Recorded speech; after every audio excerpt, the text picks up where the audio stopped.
Recording in progress.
Good morning, everybody. We'll get started in just a couple minutes here.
Okay. Good morning, everybody.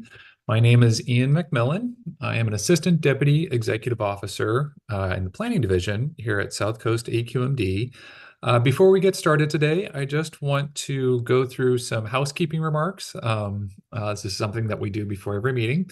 So again, good morning. Thank you for participating in the first of 4 regional public hearings for the PM 2.5 plan. This first meeting is focused on San Bernardino County. We're going to do our best to facilitate a smooth meeting with public participation. We have 2 formats for participation, the Zoom web application as well as teleconference. Before we begin, I want to review some guidelines and general instructions for the meeting. First, please silence your other communication devices, such as your cell or desk phone. This will ensure that we're not hearing any feedback or causing interruption during the meeting. This meeting is being translated in Spanish. To watch or listen to this meeting in the language of your choice, click on the globe icon labeled Interpretation at the bottom of your screen. From there, select the language of your choice. After you select your language, if you hear both languages at the same time, please click Mute Original Audio. For those participating by phone, if you wish to hear the meeting in Spanish, please use the phone number and meeting ID number posted on the agenda. I'm going to pause right now for the translators to come in and repeat some of this relevant information. Buenos días, bienvenidos a esta reunión. Un par de avisos, por favor, es importante que silencie cualquier otro tipo de dispositivo que se encuentre cerca de usted, ya sea su teléfono celular o el teléfono de la línea fija que tenga usted, para que no haya retroalimentación ni escuchemos ruido de fondo. Para asegurarse de que escuche esta reunión en el idioma correcto, por favor, en la parte inferior derecha de pantalla, haga clic en el icono del globo terráqueo identificado con la palabra interpretación. Una vez ahí, por favor, seleccione el idioma español. Si escucha ambos idiomas al mismo tiempo, por favor, haga clic en silenciar el audio original. Si escucha todo con claridad, no es necesario hacer clic en ese botón. Tenga en cuenta que también hay una línea telefónica en español disponible para esta reunión. Tiene el mismo número de llamada, pero un número de identificación diferente. El número de identificación de la reunión es, para español, 932 0955 9643. Una vez más, el número es 932 0955 9643. Muchas gracias. Thank you. Thank you. Okay, so to continue, all participants on Zoom, except for panelists, will be placed on mute by the host. You will not be able to mute or unmute your line manually. After each agenda item, I will ask if there are any clarifying questions, but we'd like to reserve public comments for the end of the meeting after all of the presentations. For those on Zoom, if you would like to make public comment on the Zoom screen, please click on the raise hand button. For those calling in by phone, you can dial *9 to signal you would like to comment. Your name or part of your phone number will be called when it is your turn to comment, and the host will unmute your line automatically.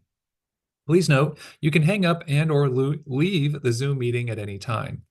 As always, please treat others with courtesy, civility, and respect. Failure to do so can result in your mic being muted or you being dropped from the meeting. Lastly, please be aware that this video conference meeting is being recorded. By participating in this meeting hosted by South Coast AQMD, you agree to authorize recording of audio and visual content presented during the live event and consent to subsequent use of the recording in the public domain by South Coast AQMD. At this time, I'll ask if there are any board members or board member consultants who would like to be placed on the panel. Please raise your hand and staff will move you over. And then finally, as far as introductions, I'll ask every presenter to introduce themselves as right before they give their presentation. With that, let's go ahead and get started. We have 4 presentations today to go through, so let's go ahead and get started. The first one is going to be an overview of the PM2.5 plan itself. And Eric, if you want to go ahead, take it away. Thanks, Ian. I'll just wait for the slides to come up here.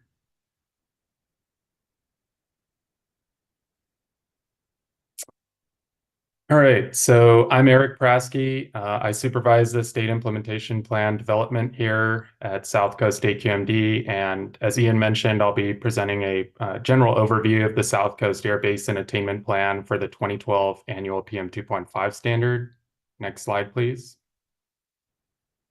So the South Coast Air Quality Management District is the local air pollution control agency responsible for the South Coast Air Basin and Coachella Valley. Our jurisdiction encompasses all of Orange County, as well as portions of LA, San Bernardino, and Riverside counties.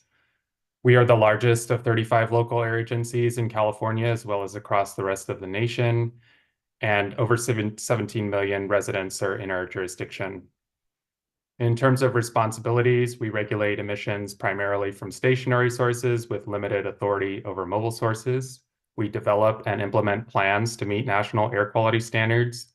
We permit and inspect over 28,000 businesses and administer over $100 million of incentive funding annually. Next slide, please. So as many of you are likely aware, our region has historically suffered from some of the worst air quality in the United States. Despite significant progress that's been made over the past several decades, our residents still suffer from breathing the worst ozone in the nation and among the worst fine particulate matter, or PM2.5 levels in the nation. Next slide, please. In this presentation, I'll be providing background on PM2.5 as well as air quality trends in the South Coast Air Basin. Next, I'll discuss the proposed control strategy to meet the 2012 annual PM2.5 standard. Then I'll be providing an overview on the attainment demonstration, essentially how we demonstrate that implementation of that control strategy will lead us into attainment. And then I'll be discussing, wrapping up with next steps and the public process. Next slide, please. So PM2.5 is defined as particulate matter less than 2.5 microns in diameter. This is so small. This is very small. It's so small, in fact, that you can't see PM2.5. By comparison, a fine grain of beach sand is about 90 microns in diameter, and the width of a human hair is about 50 to 70 microns. And because PM2.5 is so small, it is able to penetrate our body's defenses, end up deep in our lungs, and then eventually cross over into the bloodstream, and even cross the blood-brain barrier. So because it is able to penetrate our body's defenses, it is linked to a number of very serious health effects, including premature death, asthma, and lung cancer. There's even evidence to link it to metabolic diseases, cognitive diseases such as Alzheimer's disease. And because exposure to PM2.5 is so toxic, it actually drives the majority of public health costs due to air pollution in our region. Next slide, please. So as the title of the presentation suggested, I'll be discussing the 2012 annual PM2.5 standard. The level of that standard is 12 micrograms per cubic meter. The South Coast Air Basin is classified as a serious non-attainment area with an attainment date of December 2025. There are also a few other PM2.5 standards that I'll go over just briefly for information purposes. So there's the 1997 annual standard at 15 micrograms per cubic meter. The South Coast Air Basin attains this standard. It actually has attained the standard since 2013. In addition, there's the 2006 24-hour standard at 35 micrograms per cubic meter. We're also in serious non-attainment of this standard with an attainment date of December of last year. Some good news, we actually have reviewed the monitoring data from last year, and we believe that we met the standard by the attainment date. And then some of you may have heard of a new PM2.5 standard that EPA recently set. That's the 2024 annual PM2.5 standard. They lowered the level from 12 down to 9 micrograms per cubic meter.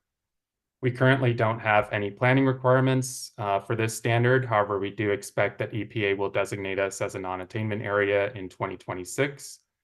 And as far as the attainment plan goes, we would likely be looking at an attainment date in 2036 with the potential to extend to 2041.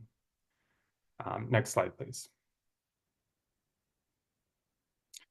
So this graph is showing the trend in PM2.5 levels in the South Coast Air Basin over the past 2 decades. As you can see, clearly significant progress has been made. However, there has been a bit of a leveling off over the past several years. Shown in the horizontal lines are the levels of the various annual PM2.5 standards. So there's the 1997 standard. Recall that I mentioned that we're in attainment of this standard, so our levels are below that line. And then the subject of today's presentation, the 2012 standard, is shown in the orange line. And right now we're about 2 micrograms per cubic meter over that standard, and 1.5 to 2 micrograms per cubic meter over. And then there is the 2024 standard shown in the dashed yellow line. And as is evident from this graph, we have a significant ways to go to meet that standard. We'll encounter substantial challenges associated with that, as will many other air districts throughout California, as well as across the rest of the nation. Next slide, please. Okay, so I'll be discussing the 2012 PM2.5 standard in today's presentation. For PM2.5, there are 2 classifications for non-attainment areas. There's moderate and serious, and the South Coast Air Basin is in serious non-attainment. Essentially what that means is it allows us the most amount of time to meet the standard. The Coachella Valley is in attainment of the 2012 PM2.5 standard, so I won't be discussing Coachella Valley in this presentation. Next slide. So South Coast AQMD initially developed an attainment plan for the 2012 PM2.5 standard as part of the 2016 Air Quality Management Plan. The 2016 AQMP was submitted to EPA in 2017. However, EPA did not act on that plan for several years, and during that time, some new monitoring data at near road monitors became available and eligible for consideration in attainment demonstrations starting in 2020. So when EPA finally got around to acting on our plan in December of 2020, they requested a supplemental attainment demonstration for these near road monitors. Due to challenges and concerns associated with the near road monitors, the submitted plan was withdrawn in 2023 to avoid potential disapproval by EPA. That withdrawal triggered the need to develop a revised attainment plan, and that plan needs to be submitted to EPA before December of this year to avoid stationary source permitting sanctions. Next slide, please.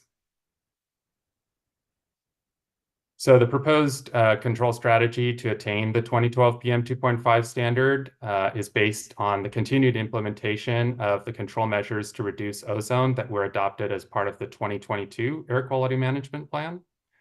In addition, we are required to satisfy EPA stringency requirements, and so there are some limited new control measures to reduce direct PM2.5 as well as ammonia emissions, and those are included in this plan.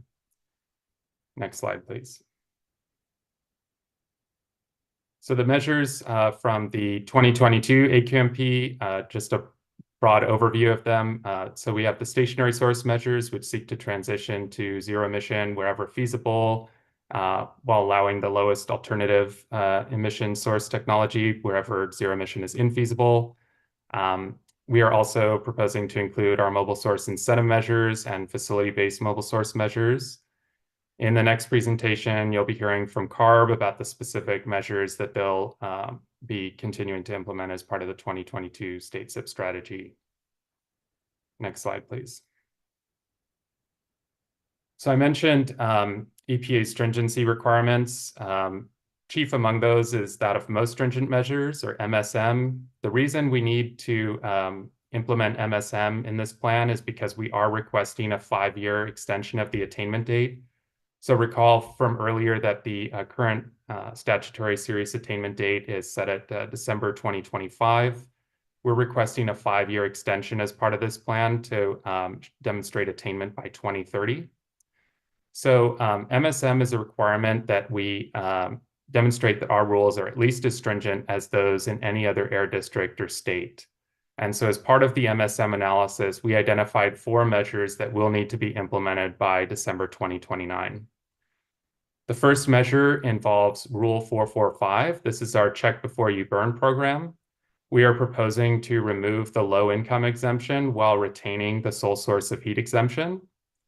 Next is our next MSM is Rule 1138. This is our commercial cooking rule. We are proposing to lower the threshold to require catalytic oxidizers for change-driven charbroilers. The third measure involves Rule 223. This is a permitting rule for large confined animal facilities, and we are proposing to lower the thresholds for dairy and poultry farms to match the thresholds in San Joaquin Valley. The fourth measure is to require composting of chipped and ground green waste prior to land application. Next slide, please. Okay, so now I'll segue into the attainment demonstration component of this presentation. But first, a little bit of background on what an attainment demonstration is and how we conduct the attainment demonstration. So we begin by developing a comprehensive emissions inventory of all stationary and mobile sources in our jurisdiction. We then feed those emissions into our air quality model, which is able to simulate PM2.5 concentrations. And so we run this process for a base year. In this case, the base year is 2018. Then we develop a control strategy for our attainment year. So that would be 2030 in the case of this plan. And so we apply those controls to select sources in the emissions inventory. And then we rerun the air quality model with those reduced emissions, and we look at essentially the change in PM2.5 levels from the base to the future year. And we use that ratio and apply it to the base year PM2.5 levels to project future air quality. Next slide, please. So here you can see that our control strategy is calling for a 54% reduction in NOx emissions from 2018 to our 2030 attainment year. In addition, we will be reducing PM2.5 emissions by about 3 tons per day between 2018 and 2030. And so when we run our air quality model with these 2030 attainment scenario emissions, we are able to demonstrate attainment at all locations across the South Coast Air Basin. Next slide, please. So here we're seeing the base year 2018 design values at monitors that exceed the 2012 annual PM2.5 standard. The highest standard is on the highest measured design value or level of PM2.5 is at the Ontario Near Road monitor at 14 micrograms per cubic meter. This is actually a measured design value. And then recall that we apply the ratio from the air quality model of the future to the base year projected air quality, and then we're able to determine and apply that ratio to the level to determine whether we'll be in attainment of the standard. And so when we do that, we actually come out with a design value of 11.6 micrograms per cubic meter at the Ontario Near Road monitor, well in attainment of the 2012 PM2.5 standard. The next highest site in the 2018 base year is Miraloma at 13.5 micrograms per cubic meter. Miraloma is expected to be in attainment by 2030 with a design value at 12 micrograms per cubic meter. So shown here are the other monitors that exceeded the standard in the base year, so Long Beach Near Road, Compton, and Riverside, and all of these monitors are expected to be in attainment by 2030. Next slide, please. So we began the process to develop this plan in spring of last year when we convened our advisor groups. Those advisor groups met periodically between spring and fall. We then continued to develop the draft plan, and we actually just released the draft plan on March 22nd for public review and comment. We're currently in the public review stage for the plan, and that's why we're holding our regional public hearings. Within another week or so, we'll be releasing the draft socioeconomic impact assessment. And then the public hearing for board consideration of the PM2.5 plan will be held on June 7th. Should the board choose to adopt the PM2.5 plan, it will be submitted to CARB for approval and subsequent transmittal to EPA for incorporation into the state implementation plan. Next slide.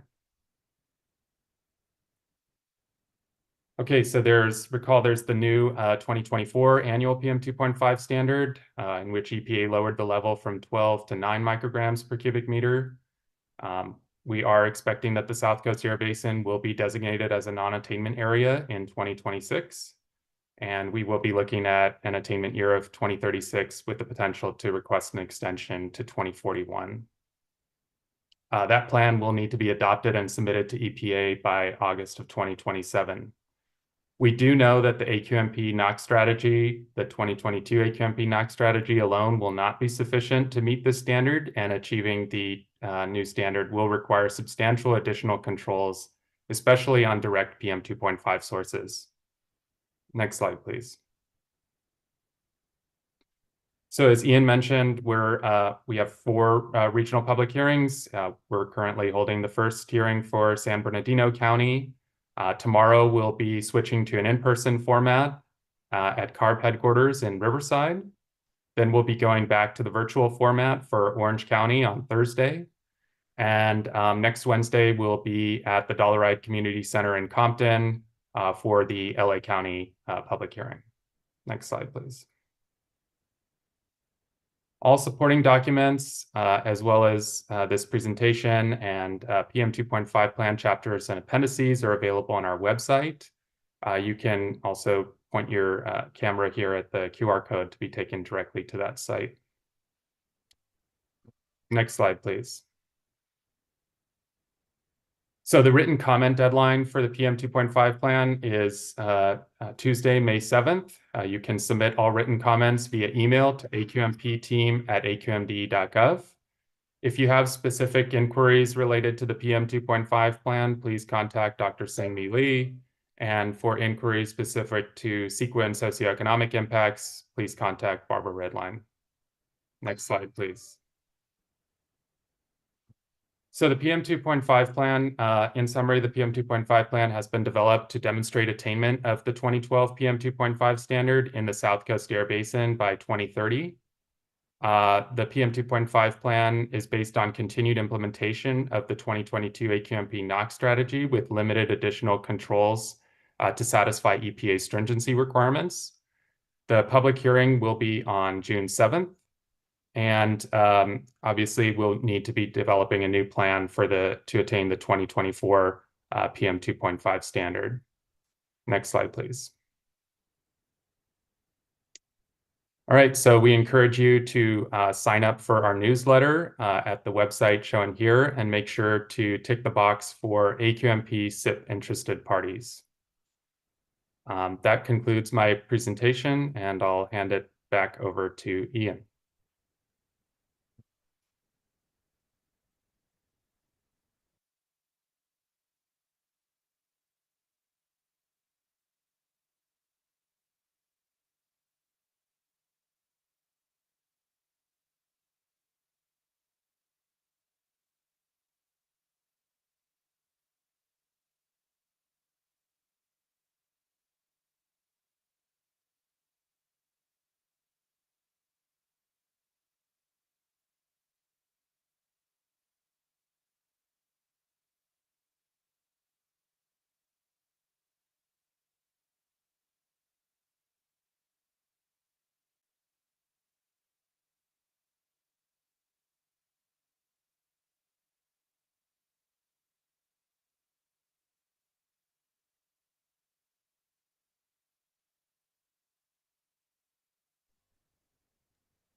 Hi there, everybody. I apologize for that. My Zoom just quit. I apologize. Hopefully, can everybody hear me? We can hear you, Ian. Okay, I'm sorry about that.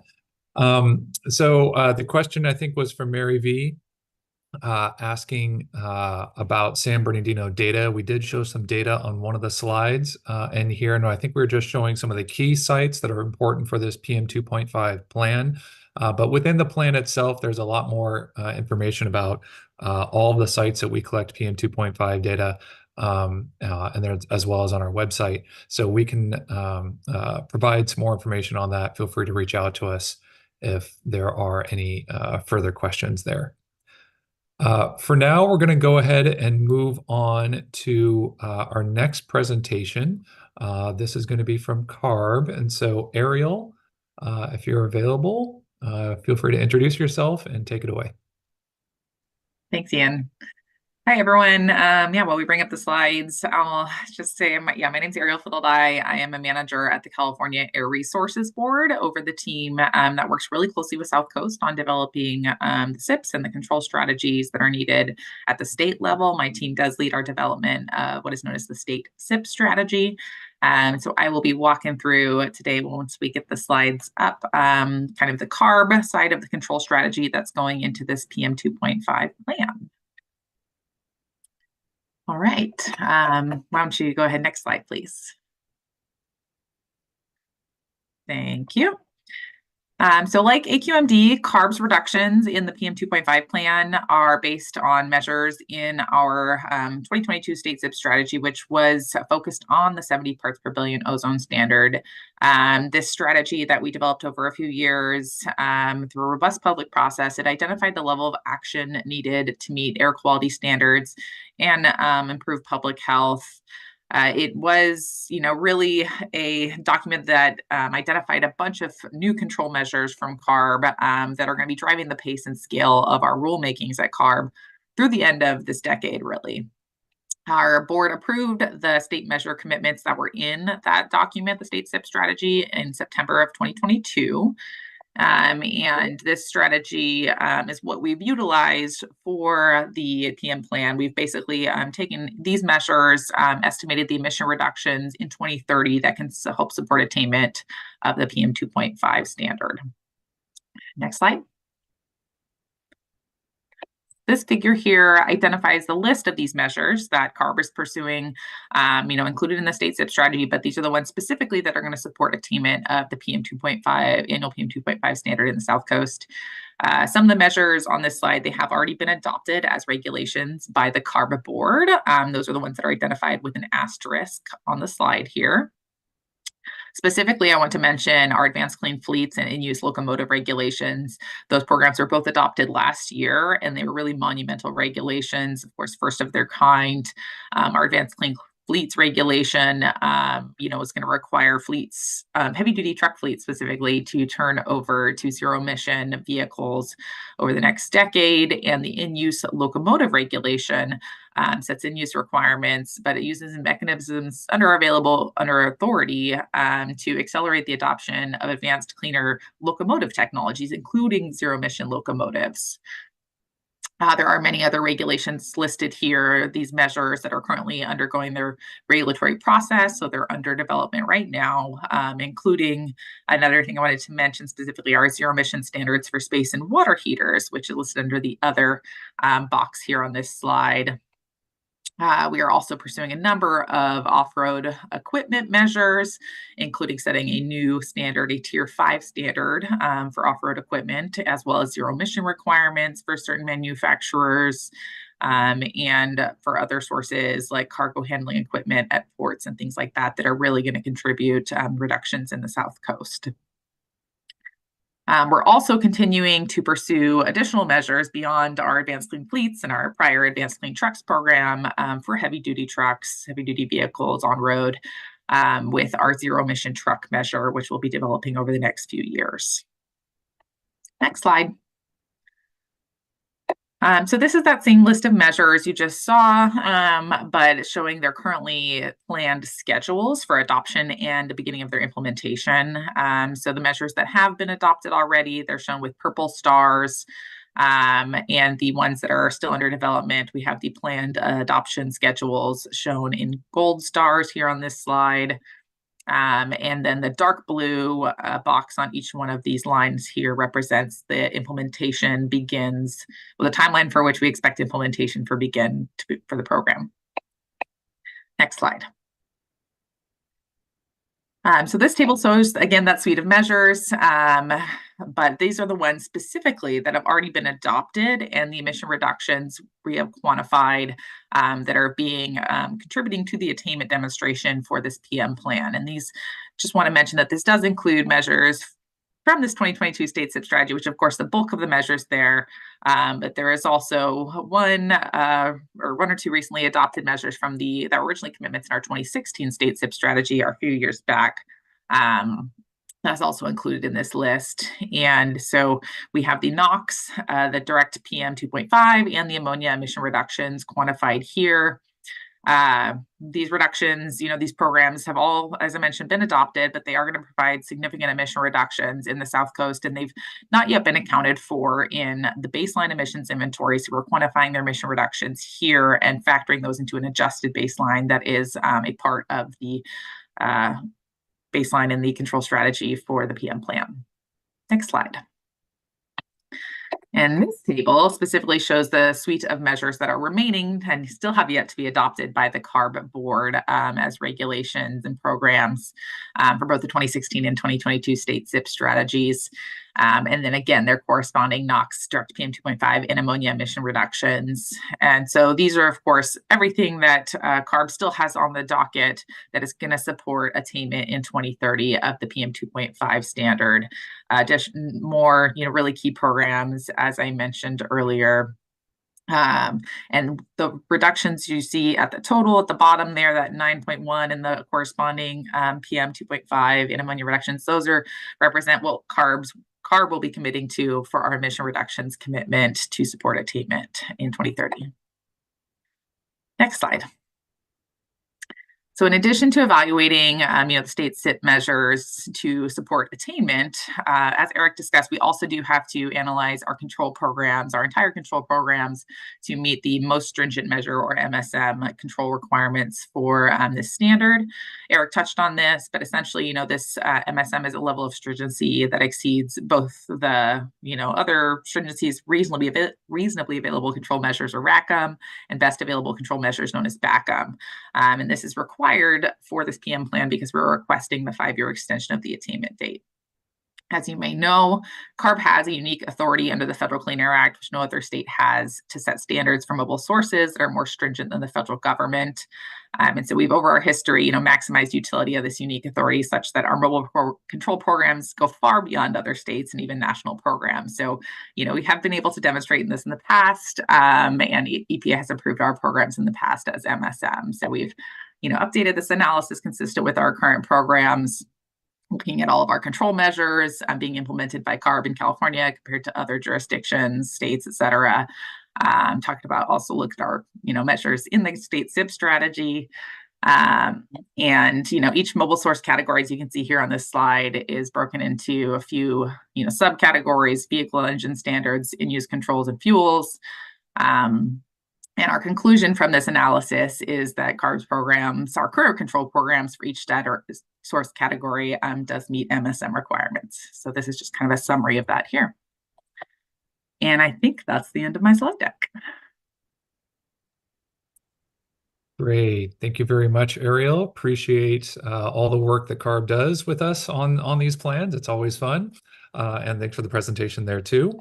I do see we have a couple other questions that came through from your presentation. I think that they might have actually been for the prior presentation. So one question, I'm just going to go ahead and read it here from Mary V, asking again about San Bernardino and Muscoy data, and as they are one of the first communities selected for AB 617, just asking that we include that data in future presentations.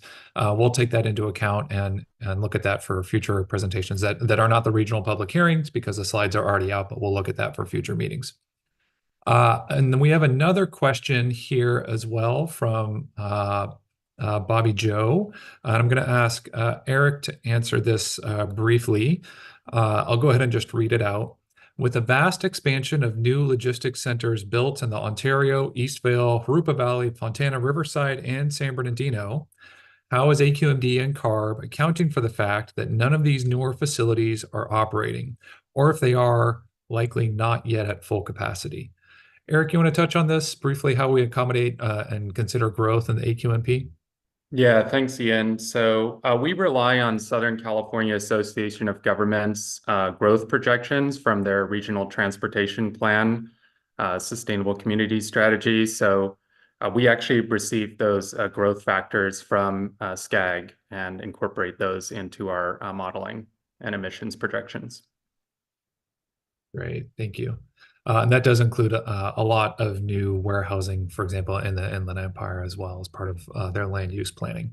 So, okay, so I think we're going to go ahead and move on to our next presentation. This will be our third presentation, and it's going to be an overview, just kind of an introductory overview of the socioeconomic impact assessment that will be conducted as part of the PM2.5 planning effort. So I'm going to ask Tony to go ahead and give the presentation on this third one. Hello, good morning, everyone. I'm Tony Tian, a program supervisor in South Coast AQMD, overseeing socioeconomic impact assessment. Now, let's begin the slide one.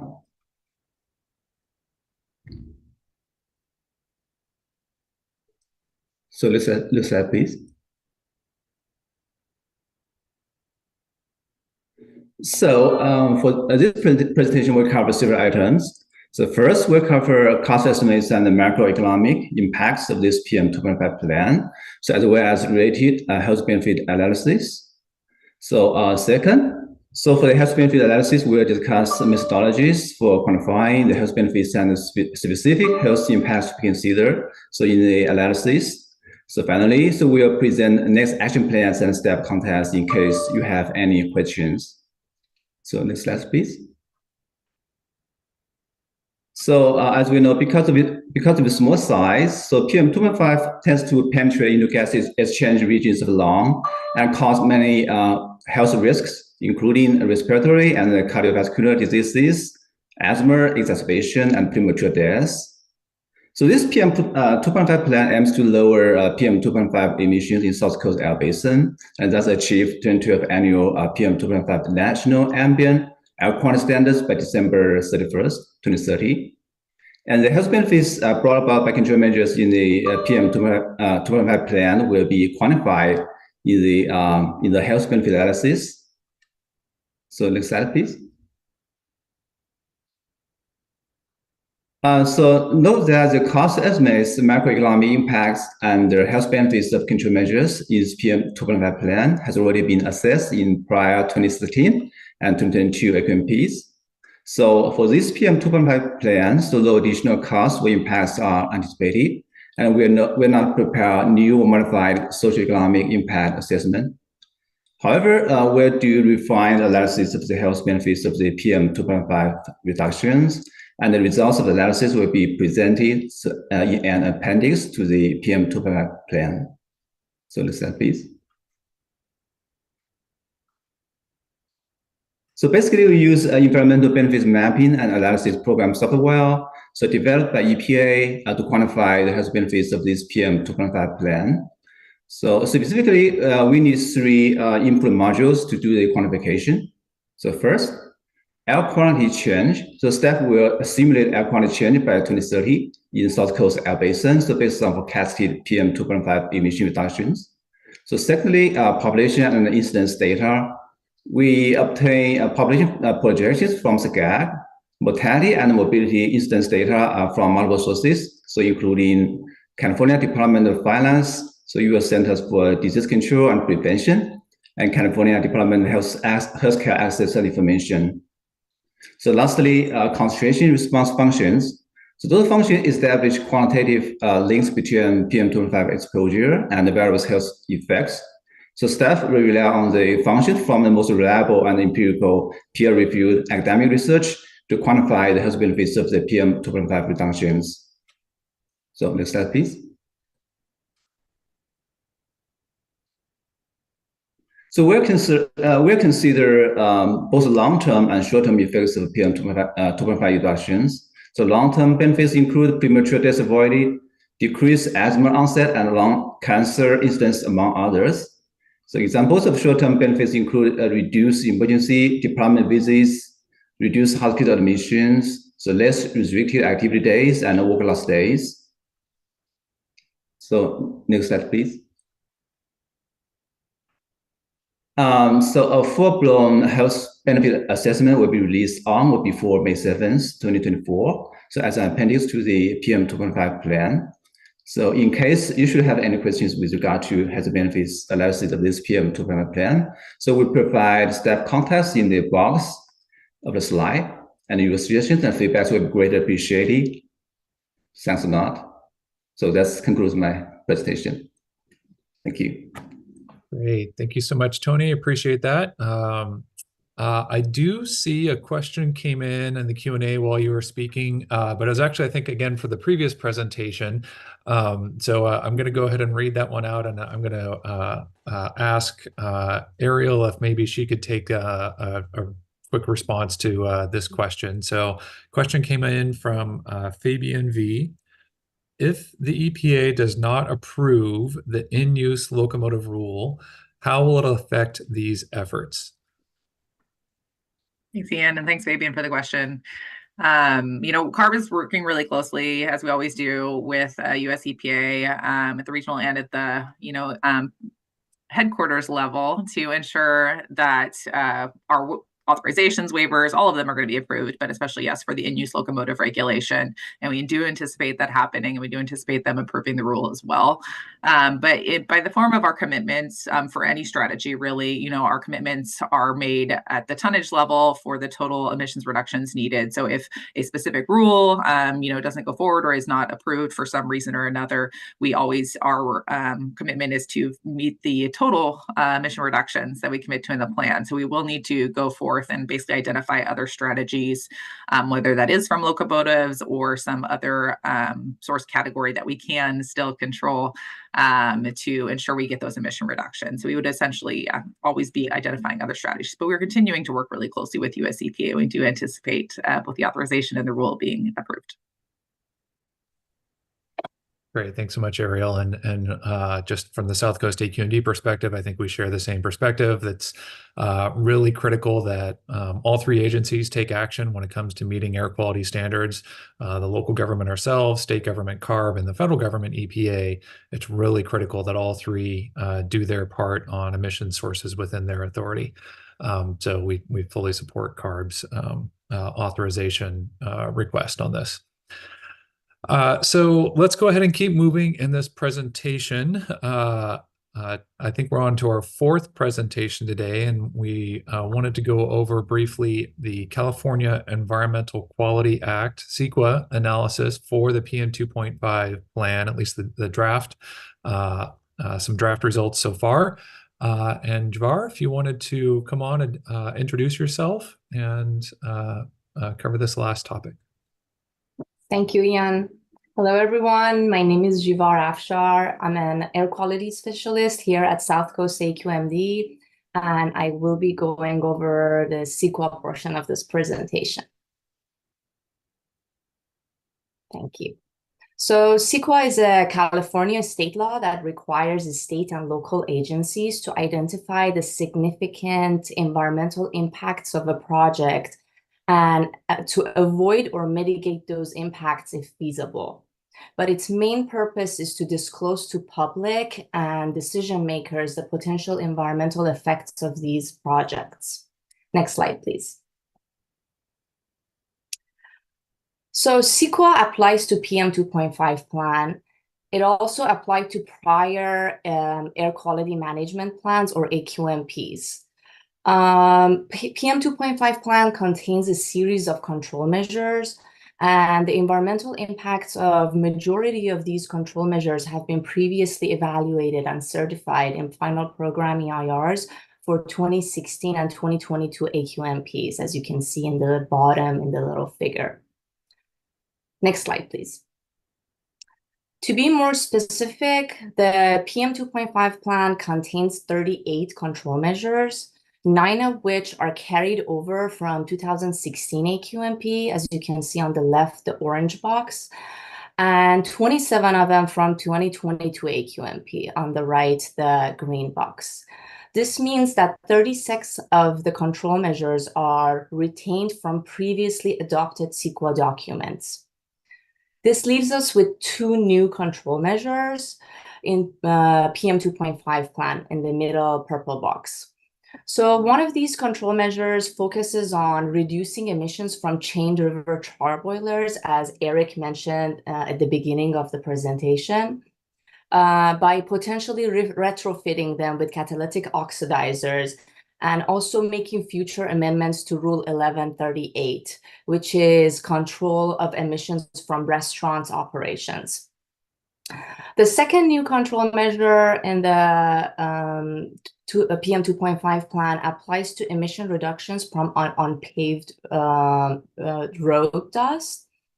And this specific control measure only involves administrative actions and will result in no physical alterations.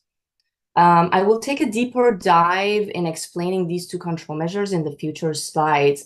However, if you would like to take a look at full list of previously adopted control measures, you can refer to table 8.1 in Appendix 8 of PM2.5 plan. Next slide, please.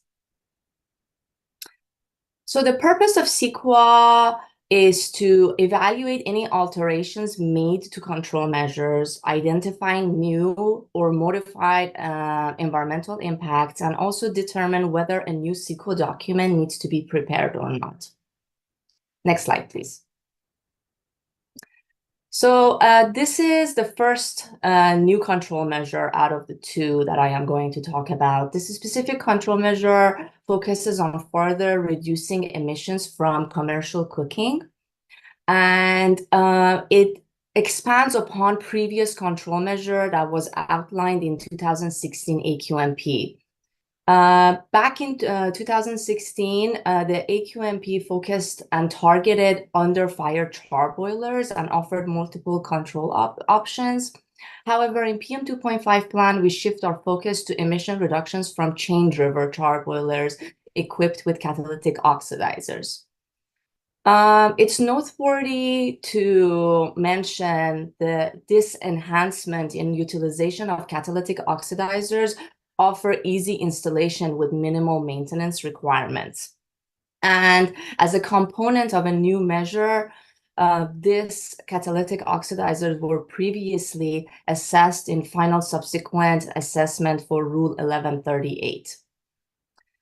So these changes will result in improving operational air quality impacts by greater reductions in PM2.5 emissions. And the overall impacts are expected to either mirror or be less severe than those previously analyzed for under fire char boilers in our previous CEQA documents. Next slide, please. This is the second control measure that I talked about earlier, which is emission reductions from unpaved road dust, which proposes to create an inventory of unpaved roads and parking lots within the jurisdiction of South Coast AQMD. And as I mentioned previously, it's an administrative exercise. Therefore, it has no environmental impacts. Next slide, please. Apart from the two new control measures discussed earlier, the remaining control measures align with those adopted in 2016 and 2022 AQMP and are not expected to yield in any additional changes in operational air quality benefits or environmental impacts. And because of that, the analysis of PM2.5 plan does not change the conclusions from our previous CEQA documents. Next slide, please. So to conclude, the control measures in PM2.5 plan, new and previously analyzed, reduce PM2.5 emissions and result in no additional environmental impacts. And since the PM2.5 plan does not present substantial new information in comparison to what was analyzed in our previously adopted CEQA documents, and the effects of PM2.5 plan have sufficiently been outlined in previous CEQA documents, this plan qualifies as a later activity within the scope of previously approved CEQA documents under CEQA Guidelines Section 15168C. If you are interested, you can access the detailed CEQA analysis in Appendix 8 of the PM2.5 plan. This concludes my presentation, and I will hand it over to Ian. Great. Thank you very much, Javar. Really appreciate the work on the CEQA and then the presentation here. I don't see any questions in the Q&A box right now. I think we've gotten to everything that's been typed in so far. I think we're at the part of the agenda now where we'd like to open it up for any public comment, remaining questions, and this would be on any of the four presentations, whether it's the AQMP itself, CARBs measures, the socioeconomic impact assessment, or the CEQA analysis. If anybody has any questions, again, you can raise your hand at the bottom of the screen, click that little button. If you're on the phone, press *9. And we can just take any general comment or any questions if you'd like. And I'll pause right here in case anybody wants to click that. All right. Not seeing any. We are looking to bring this to our board in June for their consideration. We do have 3 more regional public hearings that we're going to be holding this week and next week as well. To go over the same material, but really, trying to focus on each individual county. But anybody is free to attend any of those regional public hearings, provide some feedback there. If you also have any feedback you'd like to provide or any questions, feel free to reach out to staff directly, and we're more than happy to engage with whichever stakeholders on this. So I'm going to give one last call. Any more questions or comments? Not seeing any. So I'll give a thank you to all the stakeholders for joining us today. Really do appreciate it. Thank you to all the staff who participated and prepared materials for today. And I think with that, we're going to conclude this meeting today, and we'll pick it up at the next hearing tomorrow. All right. Thank you very much, everybody.